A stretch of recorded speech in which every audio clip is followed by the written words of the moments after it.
Chief justice Surya Kant ఇప్పుడు అయినటువంటి సూర్యకాంత్ గారి విషయంలో ఒక ప్రత్యేకతలున్నాయి. ఆయన ఏదైతే బాల్యంలో కిరసనాయిల లాంతర్ల దగ్గర చదువుకునేటటువంటి రోజుల్లో చీఫ్ జస్టిస్ అవుతానని అనుకోలేదు అంటూ తనకి సంబంధించినటువంటి ప్రస్థానాన్ని చెప్పుకొచ్చారు. అందులో ప్రధానంగా తన జీవితం అంతా కూడా కొట్టిన పిండి లాంటిది.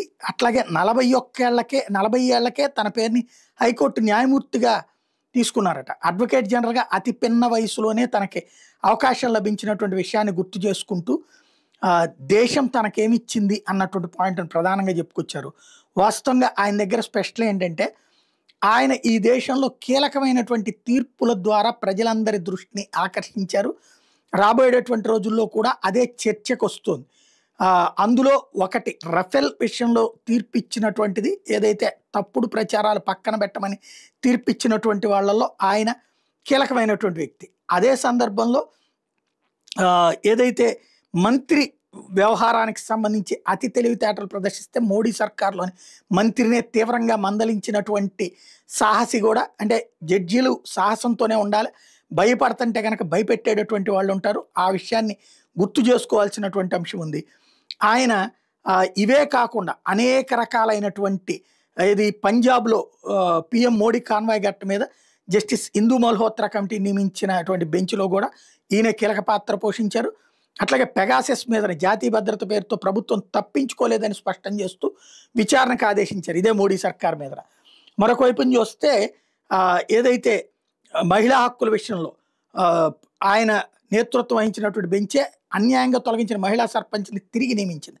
బార్ అసోసియేషన్లో 1/3% రిజర్వేషన్ మహిళలకు ఇవ్వాలన్నటువంటిది. మహిళా ఆఫీసర్లకు శాశ్వత కమిషన్ విషయంలో కూడా ఆయనే తీర్పులు ఇచ్చారు. అదే సందర్భంలో గవర్నర్లు రాష్ట్రపతి బిల్లుల ఆమోదం మీద స్పష్టమైన మార్గదర్శక తీర్పులో కూడా ఆయన ఉన్నారు.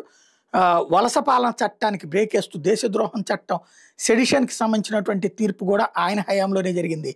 ఎంపీ మధ్యప్రదేశ్ మంత్రి విజయ్ షా చేసినటువంటి కల్నల్ సోఫియా మీద వ్యాఖ్యల మీద తీవ్రమైనటువంటి స్పందన తెలియజేసి కఠినమైన చర్యలకి ఆదేశాలు ఇచ్చింది కూడా ఆయనే.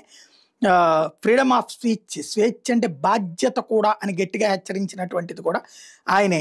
ఆర్టికల్ 370 రద్దుకి సంబంధించి చరిత్రలో నిలిచిపోయే తీర్పు ఇచ్చినటువంటి బెంచ్లో కూడా ఆయనే ఉన్నారు.